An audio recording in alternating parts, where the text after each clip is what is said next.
Village, and it's my pleasure to welcome everyone to the Zoom presentation. We will have a question and answer period at the conclusion of the event, and if you want to put your questions in the chat box, that would be wonderful. Our speaker today is Gordon Peterson, who will present reflections on a life in news. And that was compliments of our event planner committee chair, Carolyn Halal. She presented us with that title. He has brought 4.5 decades of experience to coverage of news in the nation's capital. He's an award-winning news anchor, reporter, writer, and producer whose work has taken him across the globe from Central America to Europe, Asia, and the Middle East.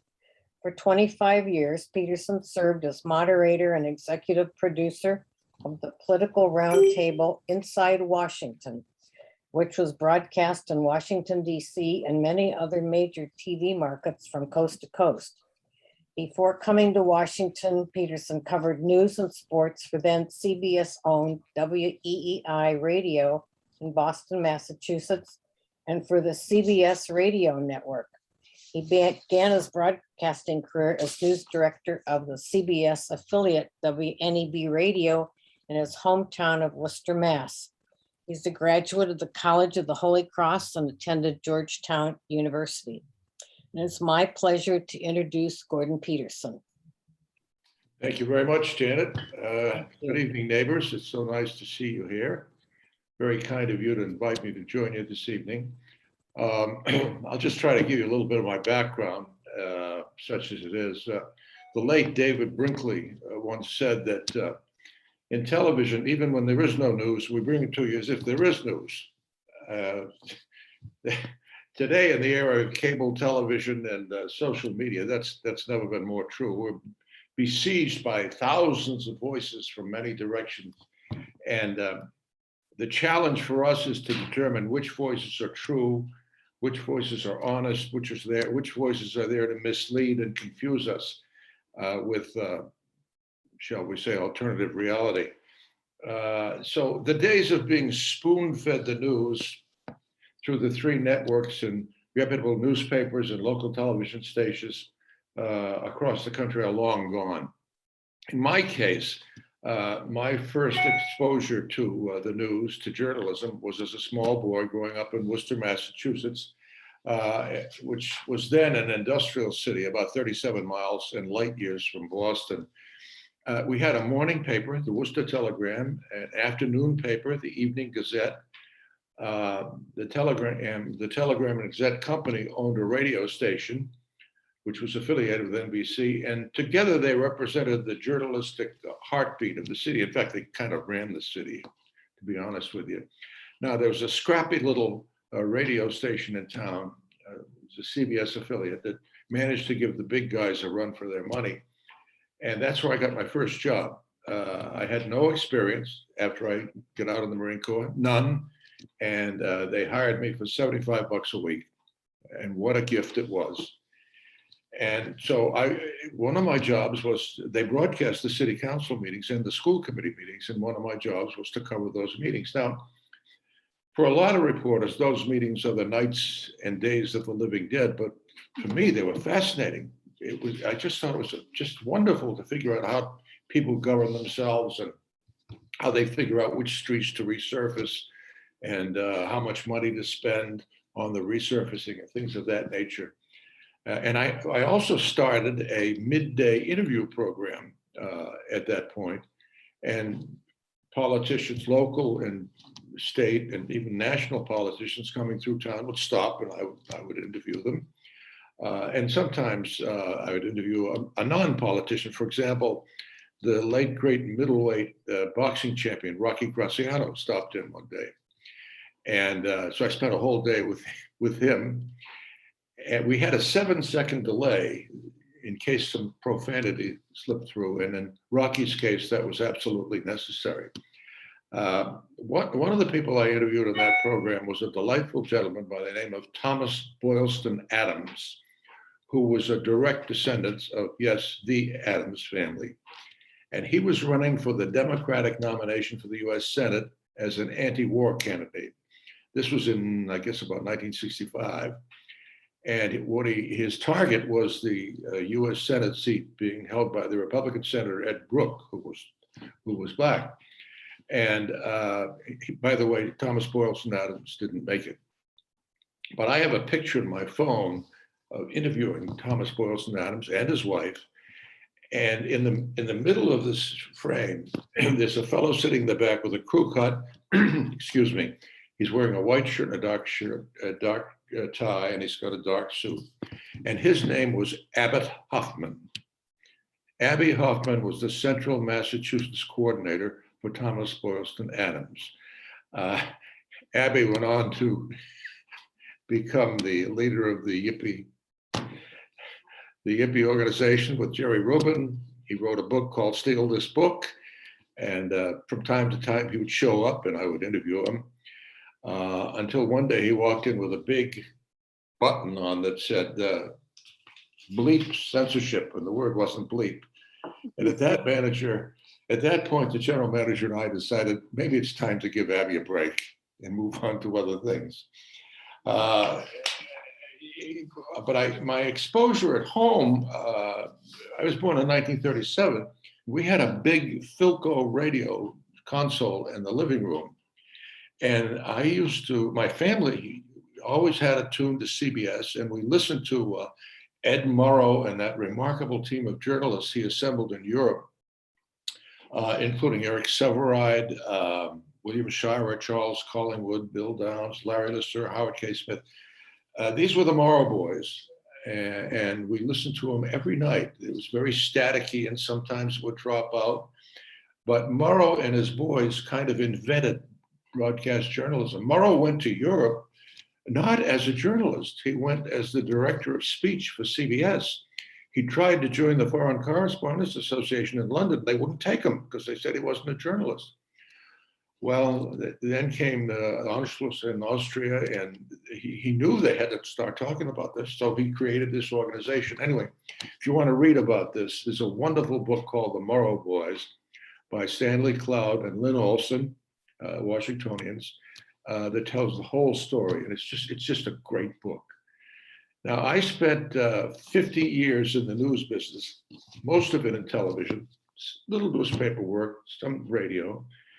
But if I had to put my finger on what brought me into this business, I would have to say it was listening to those voices from so far away, so many years ago, from London, Berlin, and France, and so forth. My first job in journalism was delivering the Worcester Evening Gazette newspaper. Charles Osgood of CBS News has once said, it's the first test of accuracy in journalism. You aim for the front porch and hope to miss the bushes. The part of the job required knocking on doors to collect for the paper.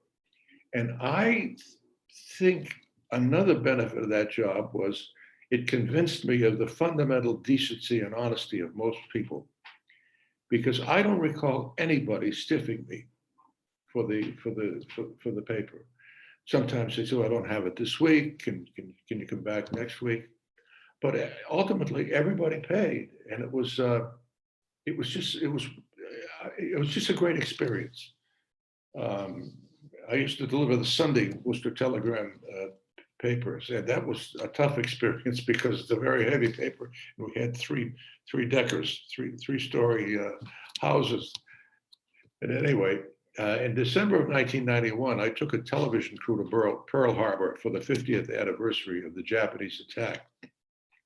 And I met some interesting people. A lot of the veterans are still alive, including the former Navy chief who had won the Medal of Honor for shooting down a Japanese Zero from a stationary platform with a machine gun. And I also, in 1994, I took a television crew to Normandy for the 50th anniversary of the D-Day landings. I met some fascinating people there, including a German who had been, I think, a 17-year-old soldier there on Omaha Beach. And when I asked him, what happened when you step out in the morning, you saw all those ships out there.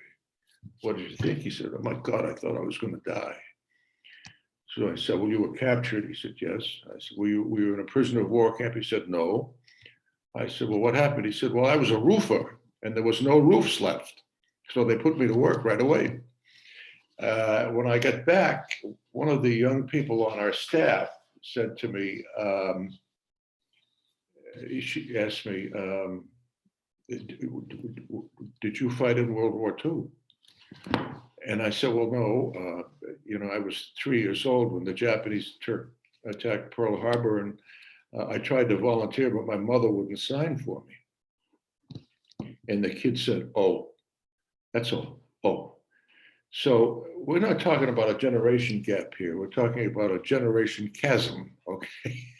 That's one of the problems today, a person of my generation dealing with the new generation. These highly motivated people.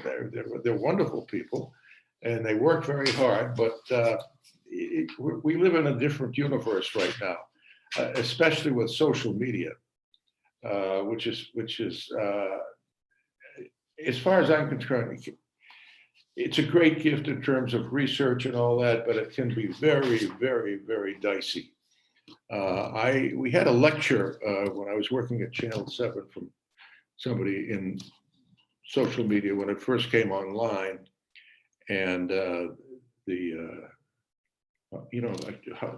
lecture was how wonderful it was and what a great tool it was going to. So what about accuracy? What about context? And she said, well, we're all journalists. And she said, the beauty of the social media is it's self-correcting. I said, well, that's interesting. I said, because we had a story earlier this week. A guy tried to take over the Discovery Channel in Silver Spring. He was walking around with a rifle. And social media put a picture of the wrong guy. Okay, it was a picture of the wrong human being on there. And eventually, the picture of the right person went up. But for several hours, they had the wrong. It was a Richard Jewell moment, if you remember what happened at the Olympics. And I wonder what happened to that guy when he went to buy gas. So he went into the 7-Eleven, and people said, "You're the guy who tried to take over the Discovery Channel." Anyway, it's something that we face. I think it's a significant risk, and we're finding it now with the stories about Facebook and all the rest of it. But anyway, over the years, so many stories I covered. I think when I first came to Washington around, I came in February of 1969. In the summer of '69, it was a year after the riots, I walked up 14th Street with then the appointed Mayor Walter Washington, and saw the chaos that had resulted there. In 1970, I think there were 100,000 demonstrators on the ellipse behind the White House, and the Nixon administration had barricaded the front of the building with DC transit buses to protect it. Watergate covered that and all that entailed. Early on, I interviewed Woodward and Bernstein, and I asked them who Deep Throat was. And one of the editors said, "You got a hell of a nerve asking that question." And I said, "Well, if you're in my shoes and you don't ask, what happens?" He says, "Well, if you don't ask, I fire you. That's what happens." And over the years, Ben Bradley and I became good friends. And I used to, every time I saw him, I'd say, "Hey, you and I are friends. Who's this Deep Throat person? Who's that?" He never came up with it. Vice President Agnew was resigned from office in disgrace. He had a plea deal. He pled nolo contendere to tax evasion after taking kickbacks as governor of Maryland and even as vice president. And there was no jail time involved. And Steve Sachs, the former Attorney General of Maryland, said it was the greatest deal since the Lord pardoned Isaac on the mountaintop. I think that's pretty fair.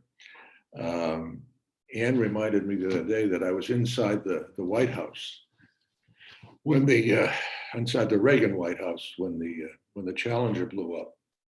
We were being briefed by Don Regan, then the chief of staff, And somebody handed him a piece of paper. And he said, I have to stop this. He said, the Challenger he said, the shuttle just blew up. And I was thinking, what's he talking about? The Eastern Airlines shuttle? I couldn't tie it up. And later I bumped into him in the hall. They let us stay. Jim Lehrer, Sam Donaldson, a bunch of us. They let us stay there. And I saw him in the hall. He said, imagine that. Remember, Krista McAuliffe was one of the crew, the teacher from New Hampshire. He said, imagine that, all those kids watching that thing. God, it was an amazing thing. Well, other stories, The Adventures of Marion Barry, which went on apparently endlessly for years. I interviewed him live on the air one time, and there's a lot of talk about his drug use. And I asked him if he had a drug problem. Do you have a drug problem? He said, that's a silly question. He said, why would you ask me a question like that? I said, well, it's not a silly question. A lot of people think you're part of the problem here than rather part of the solution. He said, well, it's a silly question, and I resent it. But it's a tribute to him that over the years, he never seemed to hold it against me. He took it as just part of what goes with the territory when you're a public official. Bruce Johnson, a great friend of mine, who's just retired recently, used to beat Barry up unmercifully. And really, at the end of Barry's life, he and Bruce, I think, were friends, which was, it's a tribute to both of them. Bill Clinton's victory in the '92 presidential election. I had never seen a politician with his gifts. I can remember being in New Hampshire in '92, and there's a scrum, a bunch of reporters, television cameras going after the guy. And you would ask him a question, and if it was a question he wanted to answer, he would turn and put his eyes on you laser-like and give you a perfect 12 to 14 second answer. I said, my God, this guy's good. I remember in his second campaign in New Hampshire, it was freezing cold, and I had taken a day off, but I noticed he was going to speak over in Keene, New Hampshire, so I had to go over and see him. And there was a band there playing to sort of welcome him. And he began his comments by thanking the people. He said, I used to play in a band, and I know how hard it is, and especially in this freezing cold. And I want to tell you how grateful I am. Now, every member of that band told, 35 people about that. And I said, this is a politician. And of course, then came the impeachment after the Monica Lewinsky scandal. When that broke, I bumped into Wolf Blitzer of CNN on the White House lawn.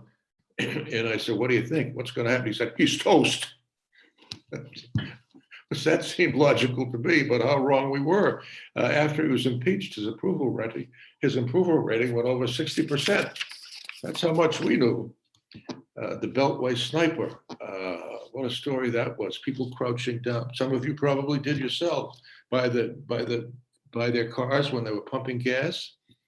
And Chief Moose out of Montgomery County was furious at one of our reporters, Mike Buchanan, for reporting some of the things. And he said, if they think they can solve this thing, let them go ahead and do it.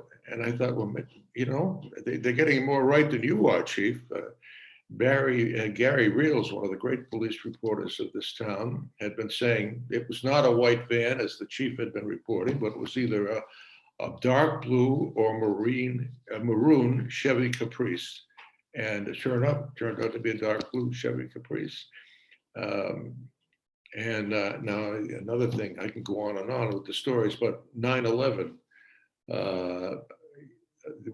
Ann and I had just returned back from the Cape, and I got a call. Can you go to New York? I said, yeah. How soon? I said, well, I'm not unpacked. And the producer said, we'll be in the driveway in 10 minutes. A plane has gone into the World Trade Center in New York, and we're going to fly to New York. And then she called me back. She said, we have to drive. Another plane is going in. And as I was going down the stairs, Ann said, you're not going anywhere. The plane just went into the Pentagon. And the photographer pulled into the driveway. And in those days, the news cars, I guess they still do, looked like police cars. Now I got into the car, he said, hunker down, put on this baseball cap. We're law enforcement. So we headed for the Pentagon, and he somehow backed up an off ramp, and we ended up overlooking the Pentagon, which was in flames. And I saw a man, a young man, maybe 25, 30, standing looking at it. And he said, my wife is in there. And I said, well, maybe she's in the cafeteria. He said, no, she's there, right there, every morning at this time. I said, can I do anything for you? He said, no, just go do your job. And a couple of minutes later, I saw somebody I knew, an individual I knew. And I said, did you see anything? He said, yeah. And he described the aircraft that had gone into the Pentagon. He was on his way into the Pentagon for a job interview. So I had an eyewitness immediately. I saw Rumsfeld coming out of the Pentagon, helping carry one of the victims. And it was a long day. And finally, I got a call from the desk, said, you have to come back and start anchoring the news. I said, well, the story's here. Yeah, but we need you behind the desk. Well, you couldn't leave. I mean, I didn't have a car. And I saw a young woman in the parking lot. And I asked her where she was going. She says, I've got to get into the district to see my grandmother. I said, well, can you get me over the river? She said, but she said, I don't know the district. I don't know how to get there. I said, can you get me over the river? And she said, yes. I said, okay, if you get me over the river, I'll get you to your grandmother. And so that's what happened. I got her to her grandmother. I got back to work. And for several years, I sent her flowers every year on that anniversary. It's amazing how these critical times, these crises develop. You develop relationships with people, and how these terrifying events bring out the humanity in each of us. Anyway, my sense of covering news, and I had no experience when I got into this business, none at all. My sense of it was that, we're a community. This is a conversation. This is what I know. I hope it helps. Anyway, that's the story of my presentation. That's all I have to say at this moment. Thanks.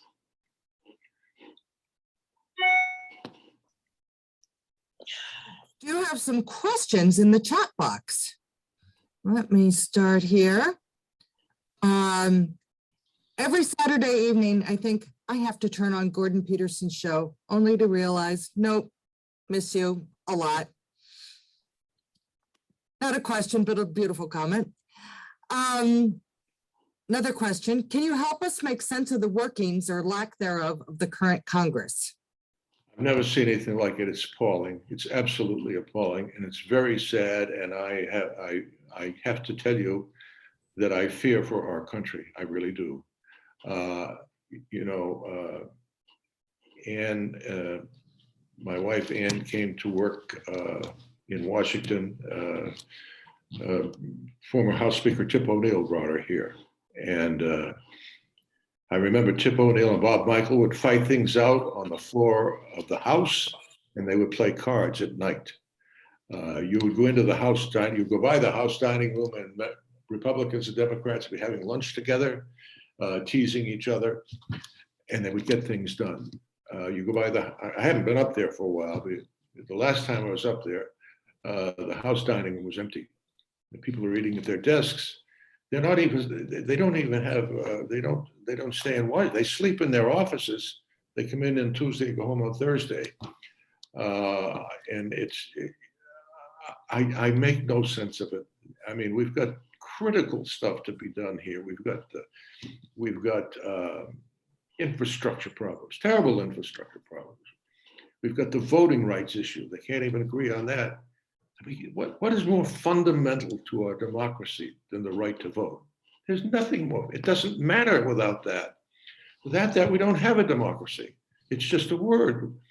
Those documents down at the National Archives are just quaint documents on parchment if we're not prepared to live up to the promise of them.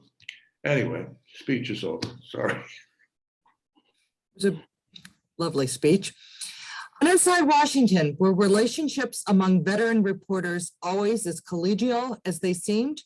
What is your philosophy for managing competing egos? That's a great question. Thank you. Thank you, Carolyn. It was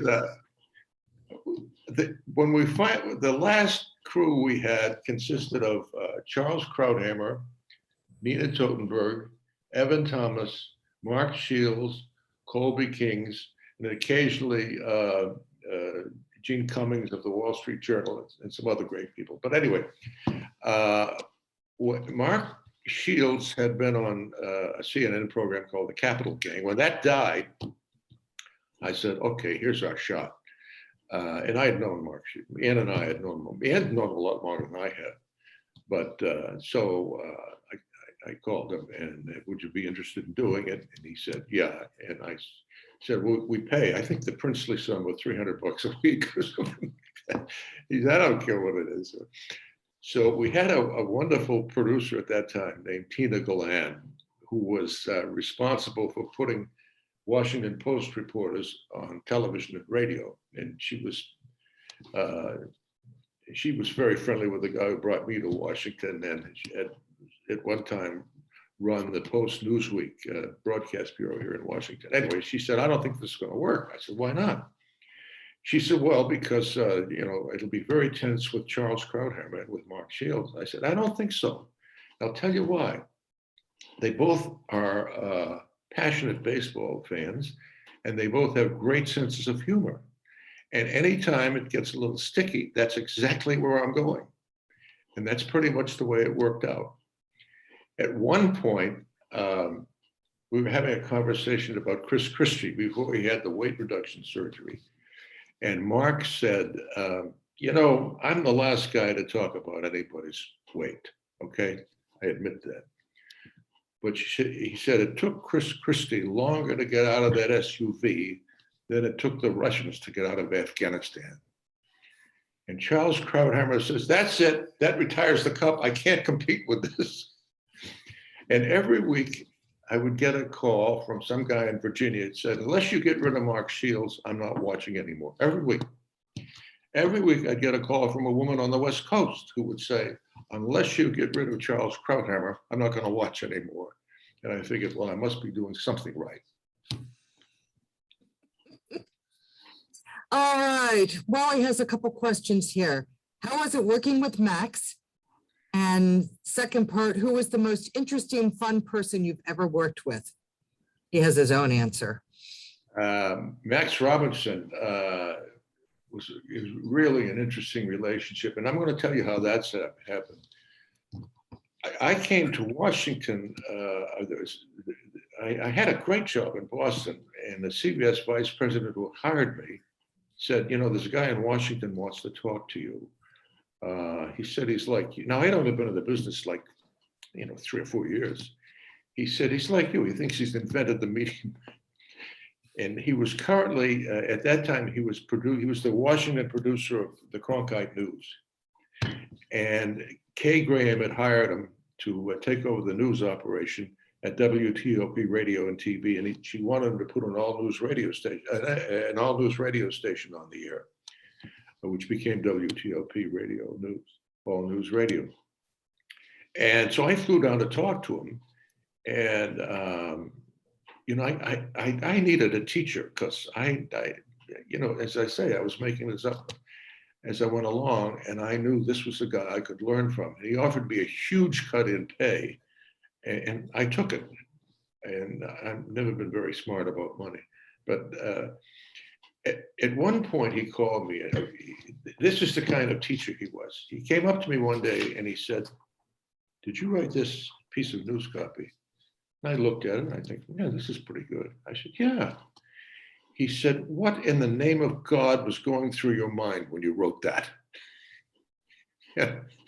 At one point he called me and he said, what do you think of the TV news operation? I said, well, it looks like Minneapolis. In my mind, and I was wrong, obviously, Minneapolis was all white people. I said, look around. There are no black people on the air to speak of. He said, we're going to fix that. And I said, and the other thing, half the people out there are women. We don't have any of those on there either. He says, we're going to fix that.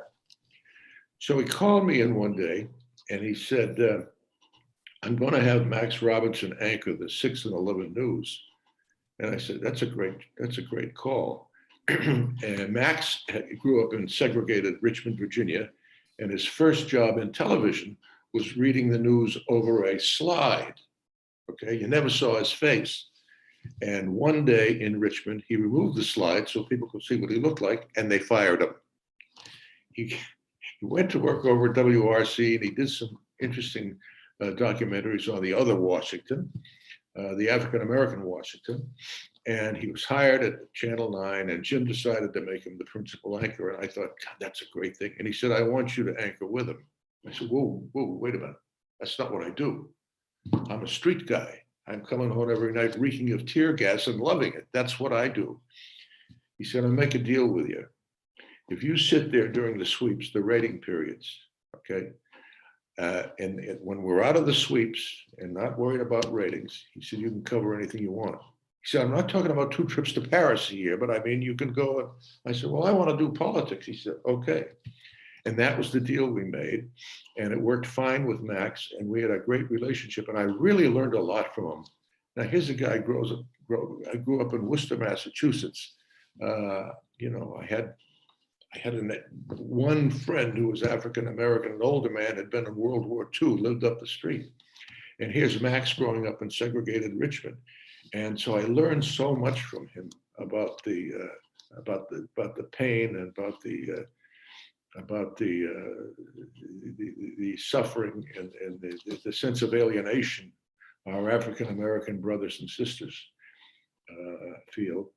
At one point, Jim Snyder, who's the name of the guy who hired us, called me and he said, did you get a call last week about such and such a story, civil rights story? I said, yeah. He said, what was, well, she was complaining. She said that I wasn't given the other side. And he said, what did you say? I said, well, what's the other side? 400 years of oppression? And he said, well, okay. And I said, what did you say to her? I said, madam, on this story, there is no other side. I said, well, what's the difference? He said, I was more diplomatic. I was more gentle. It's a good lesson, you know. We may not agree, but we can at least be civil in our disagreements, in our points of view.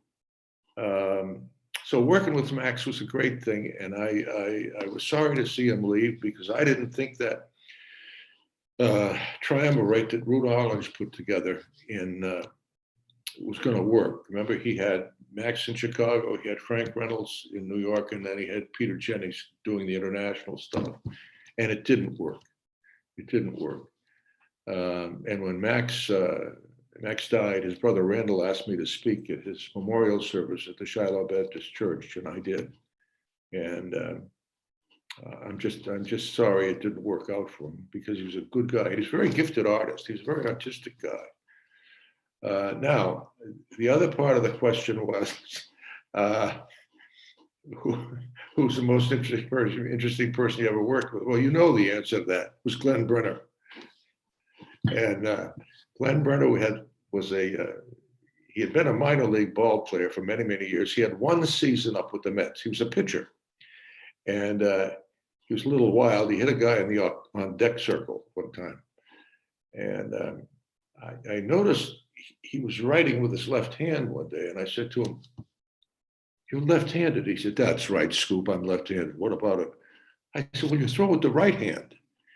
I said, no wonder you're wild. He said, I was much more wild with the left hand than I was with the right hand. Anyway, Ann has a favorite story about Glenn Brenner. Come in. Want to come in? We had a great relationship, and the first night he went on the air, I went in to see Jim Snyder, and I said to him, my boss, I said, you've hit a grand slam home run. He said, what are you talking about? I said, I'm telling you, this guy's going to own this town in a matter of months. Now, he always claimed he didn't remember that conversation, but I'm telling you, it did take place. Here's Ann. She's got a story. Hi, I just wanted to, hi, the wife, okay? And I want to tell you my very favorite story, which is now still on YouTube, so you can go watch it anytime, was one day my husband thought that he was looking very smart, and he dressed in this, he had this aquamarine jacket that he was wearing on the air, and he was all duded up, and he walked in and he sat there and he did the news. And when Glenn came out for his turn, you know, doing the sports, he took one look at him and he said, "What's going on with you with that outfit? What would you do? What happened this morning? Did you look yourself in the mirror and go, whoa, this is pretty good. I think I'll wear this tonight." You know, and he just went on and on and on. And then he said, you know, "Who'd you think you were? The anchor from SeaWorld? Whoop, whoop, whoop." I mean, he just went on and on and on, and it just didn't stop. And I have to tell you, to this day, whenever I'm in a bad mood, I go on YouTube and look that up, because it is perfect. Glenn Brenner and Gordon Peterson. Anyway, that's my story. We had a flat behind us in the set. It was a photograph of the Lincoln Memorial, the river and everything had been all painted up. It was very fancy. And one day, Maureen Bunyan had received an award from somebody in the form of a little teddy bear. And Glenn came on and picked up the teddy bear and walked over with a picture of the river. He said, "Let's see if the little fella can swim." He threw it over back. He was an amazing guy. And he died very, very young, you know, of a brain tumor. And I miss him still, I'll tell you that. So Margie wanted you to know that she was in an elevator with you once, and she was too embarrassed or intimidated to say anything. She begs your forgiveness. I'm sorry, what was that? Margie wanted you to know that she was in an elevator once with you, and she was too embarrassed or intimidated, and she didn't say anything, and she begs your forgiveness. Who was this? Margie. Oh, I'm sorry. That's all right. You mentioned the elevator. That's one time I got stuck in the elevator. Where I worked at Channel 9, the old building, it was designed by a newspaper guy. So the newsroom was on the 5th floor and the studios were on the 1st floor, which was crazy. But, you know, in a newspaper, the printing plant is on the 1st floor. And then, well, I got on the elevator one day and the elevator got stuck. And, you know, they're waiting for me downstairs. And Glenn showed up with a photographer and interviewed me while I was stuck in the elevator. It was another strange event, but it was fun. So Carolyn would like to know how, after such an exciting and fast-paced career, how did you prepare yourself for retirement? Well, the last 10 years I worked across the river for Albertan Communications, which is Channel 7. And I had been hired by Fred Ryan, who is now the publisher of the Post, Washington Post.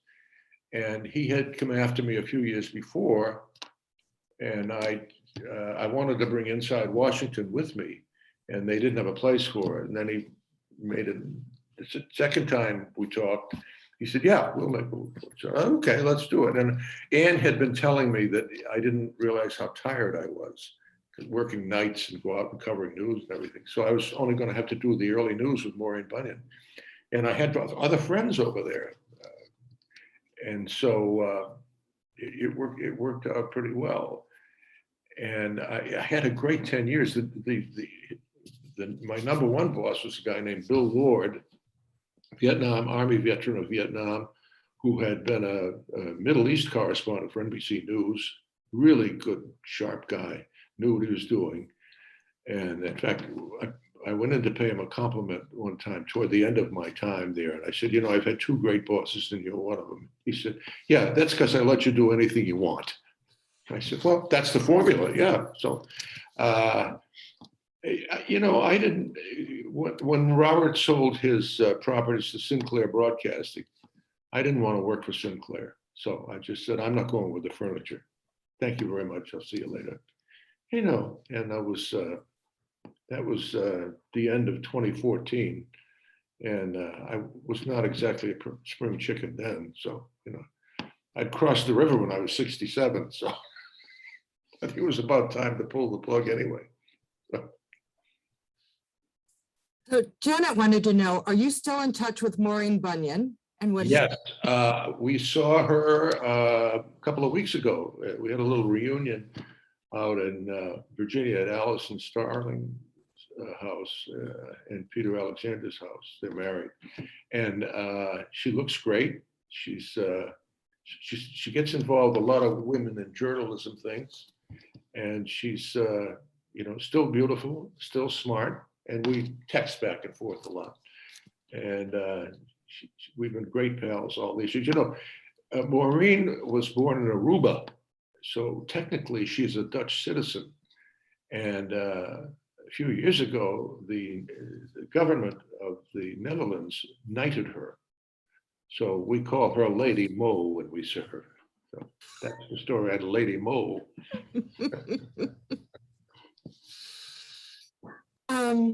Next one, you've been called the Dean of Anchors, and over the years, you've deservedly received huge accolades. Is there any one award you especially prize, and why? You know, that's a good question. Any award any award that had to do with writing, good writing, I really appreciated. I told you I grew up listening to Edward R. Murrow and Eric Sevareid and Howard K. Smith and Winston Burdett. And words, you know, the written words are very important to these people. And I think it produced something in me. And also Jim Snyder, the man I mentioned, was someone who was very cognizant of the written word. And so anything that has to do with good writing, I really appreciated that. I will say that I got some awards for during the Troubles in Northern Ireland. I went up there and I hired a British cameraman to work with me.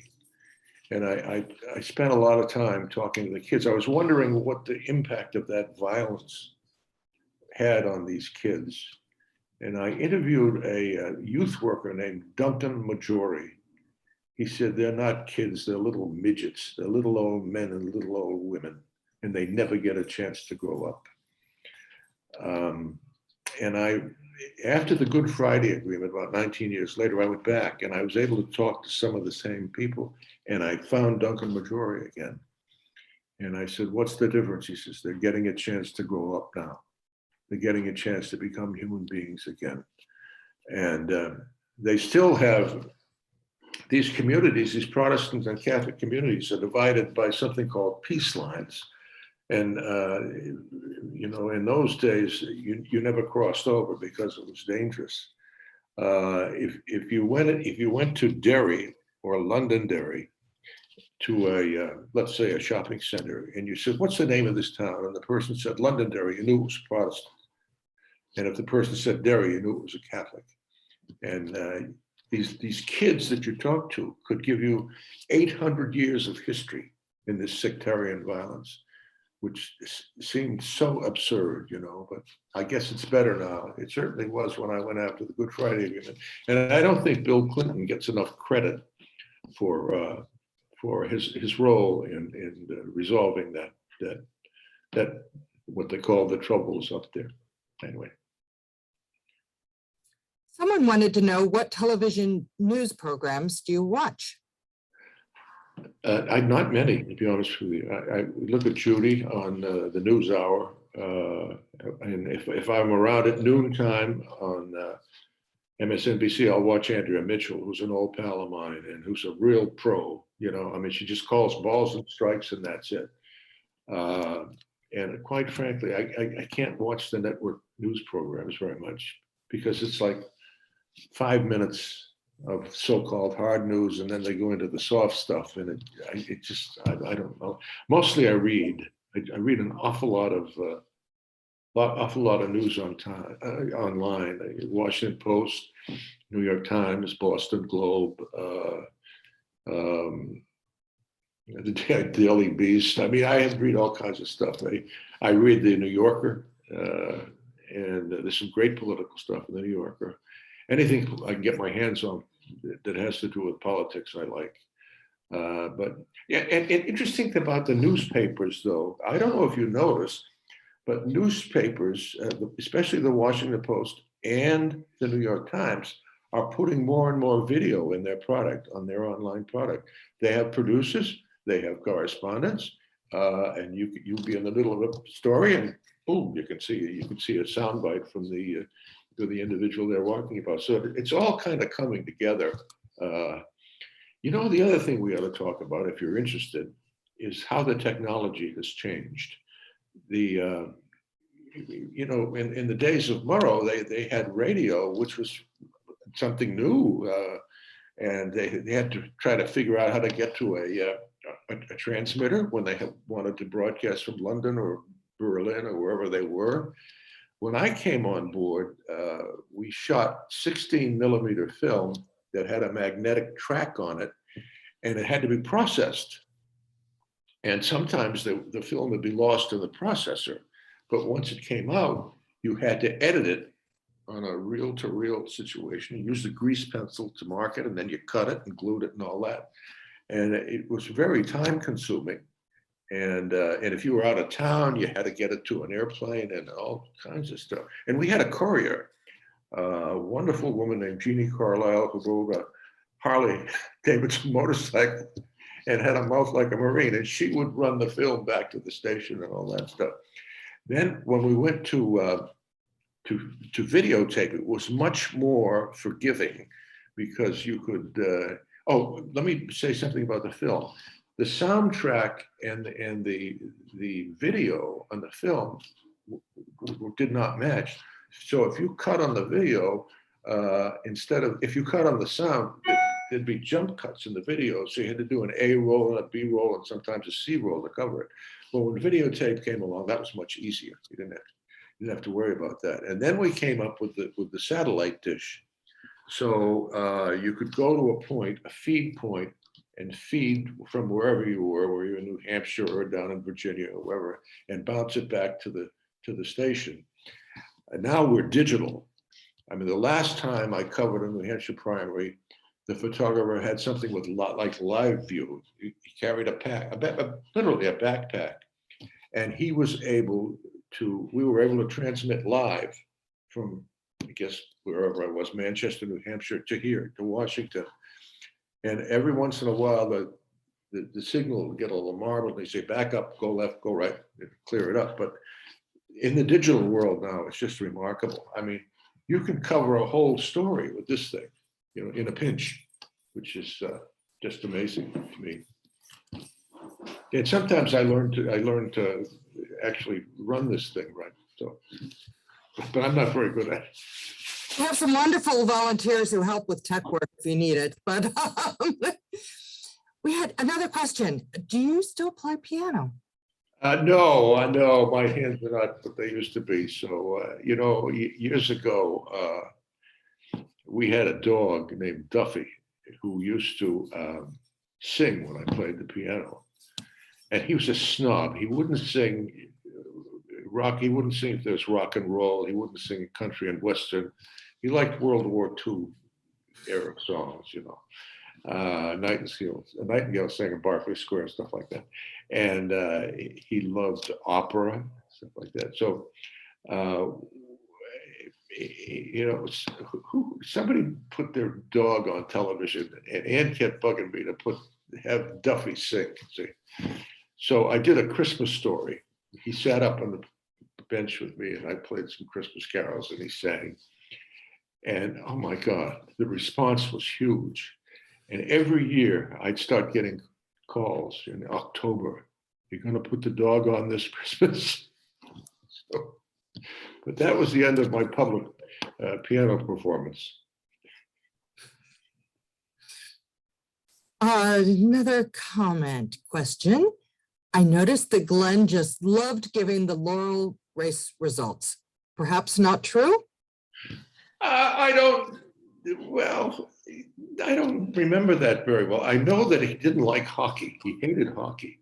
And I used to say to him, what's that blue line? And yeah, we don't have time for that. What's icing? We don't have time for that. And he had a little, he used to do something called Pro Picks. I don't know if you remember that, for the NFL. And we had a pal over at Visitation Convent named Sister Marie Louise. And she was about 4'9", and her nickname was Wheezy.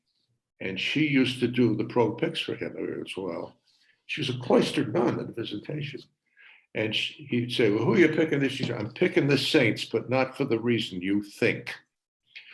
And one year, it was her 90th birthday. And so they invited us to do a little birthday party for her over there at the convent. And so Glenn bought this 90-year-old nun a set of golf clubs, which I thought was interesting. Anyway, she was a great lady. Does anyone have any other questions?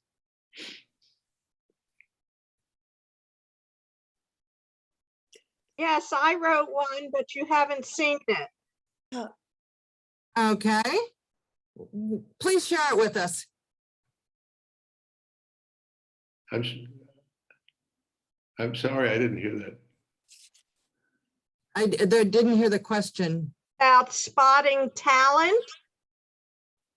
Spotting talent?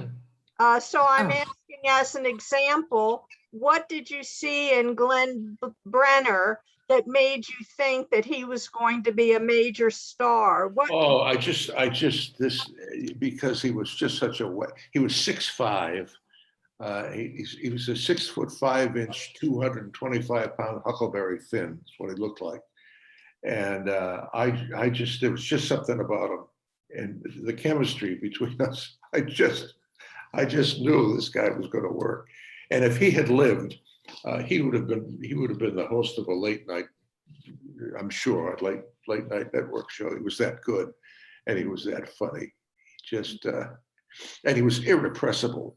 And somehow he could say things that you or I would say would offend people, and he would offend nobody.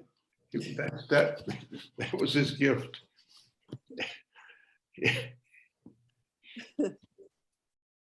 Well, thank you. Thank you for doing this with Palisades Village and your neighbors. And this has been just such a treat to get an insight on all of these things that have happened in our lifetimes that we didn't see the other side, privy to. Well, thank you, neighbors. I appreciate it. Really appreciate that. To everyone out there, and thank you, Janet, for arranging this. Oh, Thank you. welcome. Janet out with her dog, and she meets the nicest people in the neighborhood. Is there a way we can get a recording of this? I'd love for my husband to hear it, and he wasn't available right now. Hopefully we will, if technology agrees with us, we'll put it up on our YouTube channel. Thank you. No problem. And if you're interested in our next Palisades Village event, it's going to be with a member and author, Jack Riggs, who wrote a wonderful book about FDR and his efforts to bring electricity to the nation. And so we're going to be meeting on Zoom next Thursday, the 28th. And he's going to be in conversation with another member and also an author, Greg Mize. So we're really looking forward to it. Please join us. You can register online at www.palisadesvillage.org. Thank you for the memories, Mr. Peterson. That was just so terrific. Thank you. Bye-bye, everybody. Absolutely wonderful. Thank you. Thanks. Thanks so much.